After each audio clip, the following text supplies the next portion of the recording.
Donc, vendredi, le 25e anniversaire du référendum de 1995. Est-ce que l'indépendance du Québec demeure encore une option réaliste? Alors, j'en discute avec le nouveau chef du Parti québécois, Paul Saint-Pierre Plamondon. Bonjour, Monsieur Saint-Pierre Plamondon. Bonjour. Alors, comment réagissez-vous tout d'abord aux propos d'Yvon Deschamps? Bien, premièrement, moi, je suis un grand admirateur de Yvon Deschamps et j'avais vu cette entrevue-là. Ça m'a touché parce qu'il y a dans le discours d'Yvon Deschamps tout le paradoxe québécois. Il y a une part de lui qui dit « Ah, c'est fini, ça n'arrivera pas ». Puis il y a une autre part de lui qui dit « Mais avec un nouveau chef, dans 5 ans, sait-on jamais ». Et je pense que c'est là que les Québécois se situent. Je pense qu'une majorité de Québécois pensent qu'on aurait dû devenir un pays en 95 et que les choses seraient mieux aujourd'hui si c'était le cas. Et en même temps, est-ce qu'on a la force, est-ce qu'on a le courage de vraiment régler cette question-là, donner un meilleur avenir à nos enfants dans notre propre pays? C'est la question de fond, elle est passionnante. Et il y a un sondage publié hier qui nous démontre qu'en fait, il y a encore 40 après répartition des décis de gens qui voteraient oui demain matin, ce qui est beaucoup compte tenu du peu de place qu'on a accordé à l'idée d'indépendance, surtout qu'au cours des dernières années, dans la plupart des médias, on a présenté cette idée-là, communauté dont les Québécois ne veulent pas. C'est pas ça que les chiffres nous disent. Et quand j'entends Yvon Deschamps, je me dis, bien, il est là le dilemme de fond des Québécois. Est-ce qu'on a ce courage-là de régler la question une fois pour toutes? Notre cœur y est, mais est-ce qu'on a la force? Et c'est là qu'intervient le Parti québécois puis le nouveau cycle qu'on veut mettre en marche. Donc, quand il dit « il y a de l'ouvrage », ça, vous en êtes bien conscient, j'imagine, mais il dit aussi... Oui, il dit aussi le parti... En fait, mon livre s'appelait « Rebâtir le camp du oui ». J'ai publié ce livre-là en début de campagne et tout le long de la campagne, à la direction du Parti québécois, j'ai dit là, « soyons honnêtes, là, on est à rebâtir, il faut relancer ce parti-là ». Mais c'est un privilège en même temps parce que si on regarde depuis Louis-Joseph Papineau à aujourd'hui, c'est la quête de génération en génération d'un peuple pour sa liberté, sa normalité dans une démocratie normale, viable.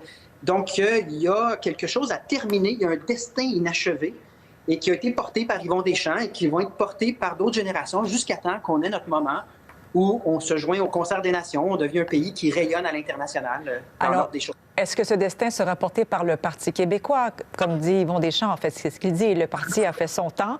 Et quand on regarde quelques données, 9 députés à la Chambre des communes, des faits historiques en 2018, un parti caquiste qui rallie le plus grand nombre de souverainistes, le PQ qui a vu son membership diminuer de moitié en quelques années. Donc, c'est un parti qui doit travailler fort pour pouvoir être celui qui va porter ce rêve. Parce que, dans le fond, les souverainistes sont éparpillés entre plusieurs partis en ce moment. Québec solidaire, la CAQ, le Parti québécois. Exactement. Et c'est là l'opportunité, l'espace de croissance pour le Parti québécois. Il y a un nouveau chef qui s'est fait élire sur la base du message de changement, de reconstruire. Il y a un gap. Les sondages placent le parti entre 16 et 18 2 points derrière seulement les libéraux, là, soit dit en passant, et avec une avance confortable sur Québec solidaire. Mais il y a un grand espace entre le 40 d'indépendantistes et les intentions de vote en ce moment du Parti québécois, d'où l'intérêt pour le parti de s'assumer et de parler d'avenir, de parler d'un projet de société qu'on mérite et qui est nécessaire pour assurer la viabilité linguistique, culturelle et nos intérêts économiques à moyen et à long terme.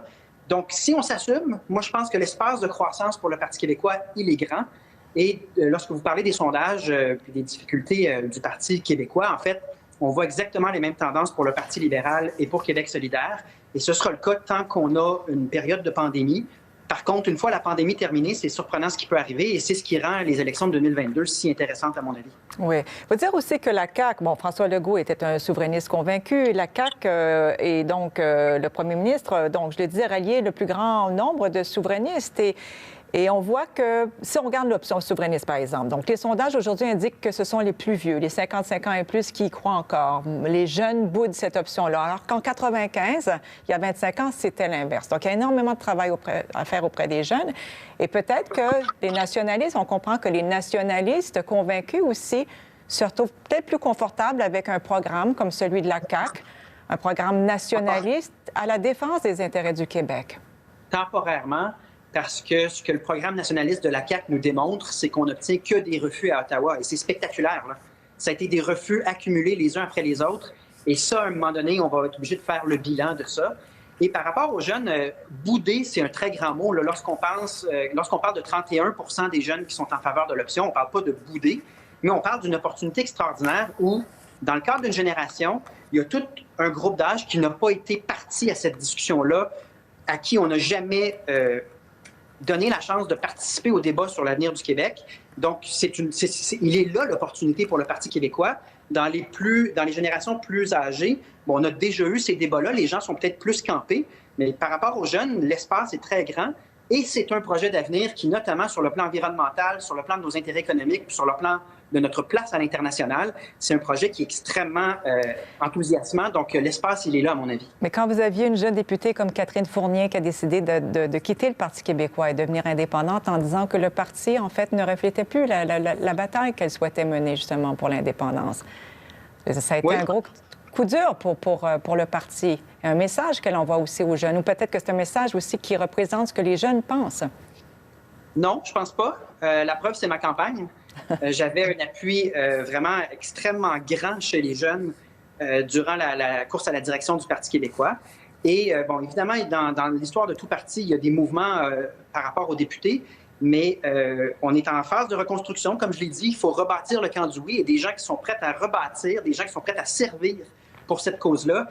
Il y en a et les nouvelles sont bonnes en ce moment au Parti québécois. Donc, c'est à nous de saisir cette opportunité-là. Mais en ce moment, l'humeur est très positive ici au Parti. Bon, en terminant, on parle de ce 25e anniversaire vendredi du référendum de 95. Vous avez dit que vous avez déjà dit que vous voulez faire du Québec un pays souverainiste et que le PQ, sous votre leadership, ne vise pas la gestion ordinaire d'une province. Donc, ça veut dire que si le PQ est élu avec vous à sa tête, eh bien, vous allez tenir un référendum dans un premier mandat. Définitivement. Et d'ailleurs, ce que je dis à la population, c'est si vous êtes d'accord avec le fait que le Québec doit devenir un pays, votez pour nous, contribuez, embarquez, parce qu'il faut le faire et on va le réussir. Donc, il faut se placer dans une mentalité de gens qui ont tout à gagner et qui visent un objectif légitime, c'est le service de la liberté et de la justice dont il est question pour tous les Québécois. Et je pense qu'il faut être transparent, s'assumer pleinement, parce qu'il faut être fier du projet que l'on porte et qui va un jour avoir lieu, j'en suis convaincu. Et en 2016, Jean-François Lisée, qui était chef du parti, lui, avait promis un premier mandat péquiste sans référendum en disant que ça prenait du temps pour organiser un référendum. Jacques Parizeau avait mis 6 ans pour en organiser un. Donc, vous êtes plus pressé que ça, au risque de le perdre, ce nouveau référendum, dans un premier mandat, si le PQ est élu? La mentalité, c'est pas le risque de perdre, c'est qu'on a tout à gagner dans ce projet-là. Et si on est porté au pouvoir, c'est parce qu'on aura fait le travail qu'on entreprend maintenant et on aura cette majorité-là. Puis, dans le contexte d'un sondage, à 40 de Québécois qui pensent que l'indépendance est une bonne option, on part dans une position qui est très intéressante parce qu'on ne peut pas dire que dans les dernières années, on ait mis de l'avant cette question-là de manière aussi assumée qu'en ce moment. Donc, les prochaines années vont être excitantes, intéressantes à suivre de ce point de vue-là. Merci beaucoup de votre temps. Merci d'avoir été avec nous, M. Saint-Pierre Plamondon. Merci. Merci beaucoup. Au revoir.